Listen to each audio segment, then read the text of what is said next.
വിഷ്ണുശാലിനിയുടെ ഇന്നത്തെ എപ്പിസോഡിൽ തങ്ങൾക്ക് പറ്റിപ്പോയ ചതിയെ പറ്റിയൊക്കെ വിജയലക്ഷ്മി പറയുകയാണ്. അന്നേ നിങ്ങളുടെ രണ്ടാം ഭാര്യ രാജേശ്വരി പറഞ്ഞതാണ് ശാരദയുടെ കയ്യിൽ ഒന്നുമില്ല എന്ന്. അന്ന് നിങ്ങൾ രാജേശ്വരിയുടെ പക്ഷത്താണെന്നാണ് ഞങ്ങൾ കരുതിയത്. ഇപ്പോൾ നിങ്ങൾ പക്ഷം മാറിയെങ്കിലും ഞങ്ങളിതിൽ പെട്ടുപോയില്ലേ? പിന്നെ നിങ്ങളുടെ മകളെ ഇതിനകത്തേക്ക് ഞങ്ങൾ കയറ്റുന്നുണ്ടെങ്കിൽ അത് ഞങ്ങളുടെ ദയയും കാരുണ്യവും ഒന്നുകൊണ്ട് മാത്രമാണെന്ന് വിജയലക്ഷ്മി പറയുന്നുണ്ട്. അന്നേരം ഗോപാലകൃഷ്ണൻ പറയുകയാണ്, നിങ്ങൾ കാണിക്കുന്ന ദയയും കാരുണ്യവും ഒക്കെ ഇനിയും തുടർന്നുകൊണ്ട് പോകണം എന്ന് മാത്രമേ എനിക്ക് പറയാനുള്ളൂ. ബാക്കിയൊന്നും പറയാനുള്ള അർഹത എനിക്കില്ല എന്നൊക്കെ വിജയലക്ഷ്മിയോട് ഗോപാലകൃഷ്ണൻ സംസാരിക്കുന്നുണ്ട്. ഞങ്ങൾക്ക് ആരോടും ക്രൂരത കാട്ടണമെന്നൊന്നുമില്ല എന്നിട്ട് പറഞ്ഞിട്ട് സ്വർണത്തിൻ്റെ കണക്കെടുത്തിടുകയാണ് വിജയലക്ഷ്മി. ശാരദാമ്മയ്ക്ക് സ്ത്രീധനമായി കിട്ടിയ ആ 30 പവൻ നിങ്ങളുടെ വീടിൻ്റെ അലമാരിയിൽ ഉണ്ടല്ലോ, അതിട്ടല്ലേ നിശ്ചയം നടത്തിയത്? പിന്നീട് അതും എടുത്തുകൊണ്ട് പോയിട്ടല്ലേ രാജേശ്വരി മുക്കുകൊണ്ടം കൊണ്ടുവന്ന് ശാരദാമ്മയെ വീണ്ടും പറ്റിച്ചത്? അതിങ്ങ് കൊണ്ടു തന്നാൽ ഈ പ്രശ്നമങ്ങ് ലളിതമായിട്ട് പരിഹരിക്കാമല്ലോ എന്ന് വിജയലക്ഷ്മി ഗോപാലകൃഷ്ണനോട് ചോദിക്കുന്നുണ്ട്. അല്ലെങ്കിൽ വസ്തുവകകളൊക്കെ ഉണ്ടല്ലോ, അതിൽ നിന്നും 10-15 സെൻറ്റ് വിറ്റിട്ട് ഒരു 10-15 ലക്ഷം രൂപ ഞങ്ങൾക്ക് കൊണ്ടുവന്ന് താ. അപ്പോൾ പിന്നെ റിയൽ എസ്റ്റേറ്റ് ബിസിനസ്സുകാരനായ ഗോപാലകൃഷ്ണന് ഈ തുക അത്ര വലിയ കാര്യമൊന്നും അല്ലല്ലോ. അങ്ങനെയൊക്കെ ഈ പ്രശ്നം പരിഹരിക്കാനുള്ള മാർഗങ്ങൾ വിജയലക്ഷ്മി അങ്ങോട്ട് പറഞ്ഞു കൊടുക്കുകയാണ് ഗോപാലകൃഷ്ണന്. വിജയലക്ഷ്മി പറഞ്ഞതൊക്കെ കേട്ടിട്ട് ഉത്തരമില്ലാതെ ഇരിക്കുന്ന ഗോപാലകൃഷ്ണൻ തനിക്ക് രാജേശ്വരി വിഷം തന്നതും ബാലചന്ദ്രൻ പിന്നീടൊരിക്കൽ തൻ്റെ കൈമുദ്ര പേപ്പറിൽ പതിപ്പിച്ചതും ഒക്കെ ഓർക്കുന്നുണ്ട്. തുടർന്ന് എന്താ കാര്യം നടക്കുമോ എന്ന് വിജയലക്ഷ്മി തിരക്കുന്നുണ്ട്. അന്നേരം വീണ്ടും മറുപടി ഇല്ലാതെ ഗോപാലകൃഷ്ണൻ ഇരിക്കുമ്പോൾ സ്വന്തം മകളുടെ കാര്യത്തിൽ നിങ്ങൾ കാണിക്കാത്ത കരുണ മരുമകളോട് ഞങ്ങൾ കാണിക്കണമെന്ന് അമ്മാവൻ തിരക്കുന്നുണ്ട്. എന്നിട്ട് പറയുകയാണ്, ശാരികയുടെ കാര്യത്തിനാണെങ്കിലും നിങ്ങൾ ശാരദാമ്മയുടെ വീട്ടിലിങ്ങനെ കയറിയിറങ്ങി നടക്കുന്നതിന് നാട്ടുകാർ ചിലതൊക്കെ പറയും. അതൊക്കെ വേണമെന്ന് കളിയാക്കി അമ്മാവൻ ഗോപാലകൃഷ്ണനോട് ചോദിക്കുകയാണ്. അന്നേരം കസേരയിൽ നിന്നും ഗോപാലകൃഷ്ണൻ എഴുന്നേൽക്കുകയാണ്. തുടർന്ന് അമ്മാവൻ പറയുകയാണ്, രാജീവൻ കോളേജ് ലെക്ചററാണ്. അവന് നാണക്കേടുണ്ടാക്കുന്ന പ്രവൃത്തിയൊന്നും നിങ്ങൾ ചെയ്യരുത്. ശാരദാമ്മയുടെ വീട്ടിൽ പോകുന്നതൊക്കെ നിങ്ങളുടെ ഇഷ്ടം. പക്ഷേ ശാരികയുടെ വിവരങ്ങൾ അന്വേഷിച്ചുകൊണ്ട് മേലാൽ ഇങ്ങോട്ട് കയറി വരരുതെന്ന് അമ്മാവൻ താക്കീത് നൽകുകയാണ് ഗോപാലകൃഷ്ണന്. എന്നാൽ ഞാൻ ഇറങ്ങുകയാണെന്ന് ഗോപാലകൃഷ്ണൻ പറയുന്നുണ്ട്. അതാണ് നല്ലതെന്ന് അമ്മാവനും പറയുകയാണ്. തുടർന്ന് ഗോപാലകൃഷ്ണൻ ഇറങ്ങാൻ തുടങ്ങുമ്പോൾ ചായയുമായിട്ട് അച്ചാന്നും പറഞ്ഞ് വന്ന് വിളിക്കുകയാണ് ശാരിക.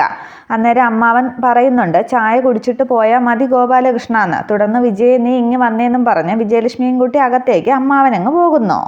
ഉള്ളിലെ വിഷമം പുറത്ത് കാണിക്കാതെ മോള് ചായങ്ങി കൊണ്ടുപോകാമെന്നും പറഞ്ഞ് ശാരികയുടെ കയ്യിൽ നിന്ന് ചായ വാങ്ങി കുടിക്കുന്നുണ്ട്. സന്തോഷം പുറമേ കാണിച്ച് ഗോപാലകൃഷ്ണൻ. അന്നേരം അച്ഛൻ എന്താ പെട്ടെന്ന് പോകുന്നത്? അവരെന്തെങ്കിലും പറഞ്ഞോ എന്ന് ശാരിക തിരക്കുന്നുണ്ട്. അവരെന്തു പറയാനാണ്? ഞങ്ങളിങ്ങനെ നാട്ടുവിശേഷങ്ങളൊക്കെ പറഞ്ഞുകൊണ്ടിരിക്കുകയായിരുന്നു എന്ന് ശാരികയോട് ഗോപാലകൃഷ്ണൻ പറയുകയാണ്. എന്നാൽ ഞാൻ ഇറങ്ങട്ടെ. ഞാൻ പറഞ്ഞ കാര്യങ്ങളെല്ലാം മോൾക്ക് ഓർമ്മയുണ്ടല്ലോ. ബന്ധങ്ങൾ മുറിയാതെ നോക്കണം. മുറിഞ്ഞാൽ പിന്നെ അത് കൂട്ടിച്ചേർക്കാൻ പറ്റില്ല എന്ന് ഗോപാലകൃഷ്ണൻ സങ്കടത്തോടെ പറഞ്ഞിട്ട് ശാരികയുടെ നെറ്റിയിലൊരു മുത്തമൊക്കെ കൊടുക്കുന്നുണ്ട്. എന്നിട്ട് സങ്കടത്തോടു കൂടി ഗോപാലകൃഷ്ണൻ അവിടെ നിന്നും പോവുകയാണ്. തിരികെ കാർ ഓടിച്ച് പോകുമ്പോഴും രാജേശ്വരി പറഞ്ഞ കാര്യങ്ങളൊക്കെ മനസ്സിലിട്ട് വിഷമിക്കുകയാണ് ഗോപാലകൃഷ്ണൻ.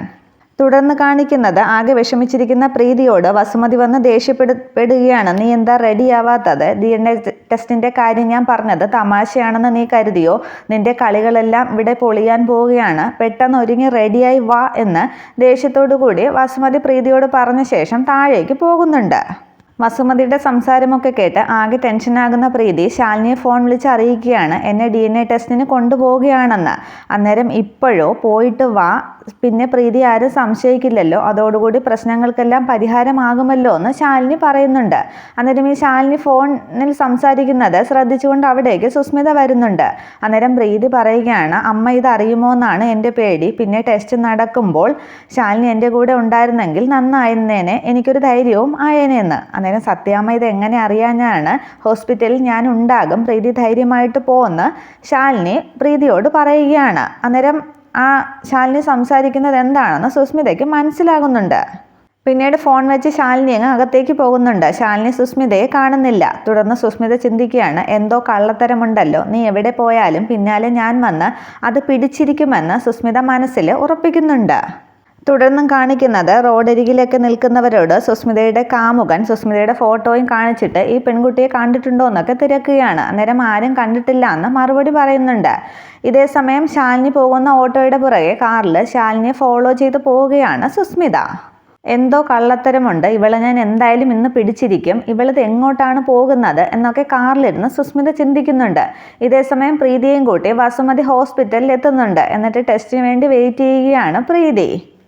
ഇതേസമയം ശാലിനിയുടെ ഓട്ടോയും സുസ്മിതയുടെ കാറും സിഗ്നലിൽ നിൽക്കുമ്പോൾ അതിൻ്റെ മറു സൈഡിൽ നിന്നുകൊണ്ട് ആ ഫോട്ടോ നോക്കിയിട്ട് സുസ്മിതയുടെ കാമുകൻ, സുസ്മിതയെ നീ എവിടെയാണ് മറഞ്ഞു നിൽക്കുന്നത്, എൻ്റെ മറ നീക്കി എൻ്റെ അടുത്തേക്ക് വാ എന്ന് ഫോട്ടോ നോക്കി പറയുകയാണ്. അന്നേരം തൊട്ട് നേരെ ഓപ്പോസിറ്റ് സുസ്മിതയുടെ കാറ് നിർത്തിയിട്ടിരിക്കുകയാണ്. അന്നേരം ഗ്ലാസ് താത്ത് സുസ്മിത റോഡിലോട്ടൊക്കെ നോക്കുന്നുണ്ട്. തുടർന്ന് ഫോട്ടോ മാറ്റുമ്പോൾ ഈ സുസ്മിതയുടെ കാമുകൻ സുസ്മിതയെ കാണുകയാണ്. പെട്ടെന്ന് വണ്ടിയൊക്കെ ക്രോസ് ചെയ്ത് കാറിന് പുറകെ സുസ്മിതയെ നെല്ലെന്നും പറഞ്ഞ് ഇയാൾ ഓടുന്നുണ്ട്.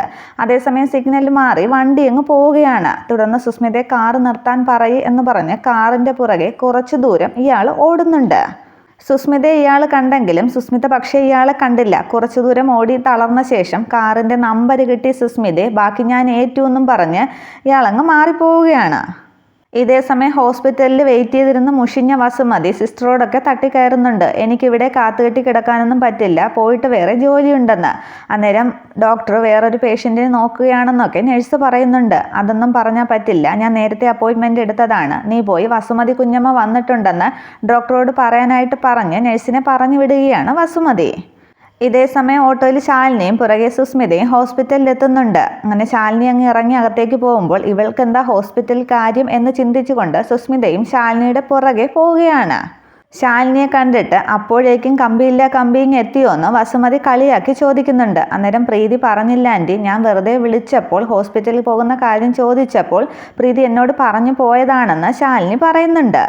നമ്മളിവിടെ വന്നിരിക്കുന്ന എന്തിനാണെന്ന് നിനക്ക് മനസ്സിലായല്ലോ, വസുമതി വെറും വാക്ക് പറയാറില്ല, DNA ടെസ്റ്റ് നടത്തുമെന്ന് പറഞ്ഞാൽ നടത്തിയിരിക്കും എന്ന് വസുമതി പറയുകയാണ്. അന്നേരം ഞങ്ങൾക്കതിൽ എതിർപ്പൊന്നുമില്ല എന്ന് ശാലിനി പറയുന്നുണ്ട്. അന്നേരം എതിർപ്പുണ്ടെങ്കിലും ഈ വസുമതി അത് നടത്തിയിരിക്കുമെന്ന് ഉറച്ച തീരുമാനം പോലെ വസുമതി പറയുകയാണ്. അന്നേരം ഇവരെ എല്ലാവരെയും ശ്രദ്ധിച്ചിട്ട് വസുമതി ആൻറ്റിയും പ്രീതിയും ഒക്കെ ഉണ്ടല്ലോ, എന്താണ് കാര്യമെന്ന് ഒളിഞ്ഞു നിന്ന് സുസ്മിത ചിന്തിക്കുന്നുണ്ട്. ഈ ടെസ്റ്റിൻ്റെ റിസൾട്ട് അറിഞ്ഞിട്ട് എൻ്റെ മകൻ്റെ ഭാര്യയായിട്ട് ഇവൾക്ക് അംഗീകാരമുള്ളൂ, ഞാൻ നിങ്ങളോട് നേരത്തെ ഇത് പറഞ്ഞതാണല്ലോ എന്ന് വസുമതി ശാലിനിയോട് ചോദിക്കുന്നുണ്ട്. അന്നേരം ആകെ വിഷമിച്ച് നിൽക്കുകയാണ് പ്രീതി. ഇതൊക്കെ കേട്ട സുസ്മിത, അപ്പോൾ വഞ്ചകി, നീ ഭാമാൻ്റിയെ ചതിക്കുകയായിരുന്നല്ലേ എന്ന് സുസ്മിത ചിന്തിക്കുന്നുണ്ട്. തുടർന്ന് നഴ്സ് വന്ന് ടെസ്റ്റിന് തയ്യാറായിട്ട് വരാനായിട്ട് ശാലിനിയോടും പ്രീതിയോടും വസുമതിയോടും വന്ന് പറയുന്നുണ്ട്. അതേസമയം വിഷമിച്ച് നിൽക്കുന്ന പ്രീതിക്ക് ടെസ്റ്റിനെ കുറിച്ചുള്ള പേടിയൊന്നുമല്ല, അമ്മ അറിയുമോ എന്നുള്ള പേടിയാണ്. അന്നേരം അമ്മയൊന്നും അറിയാൻ പോണില്ല, വാ എന്നും പറഞ്ഞ് ഒരുവിധം സമാധാനിപ്പിച്ച് പ്രീതിയും കൂട്ടിക്കൊണ്ട് ശാലിനി അകത്തേക്ക് പോകുന്നുണ്ട്.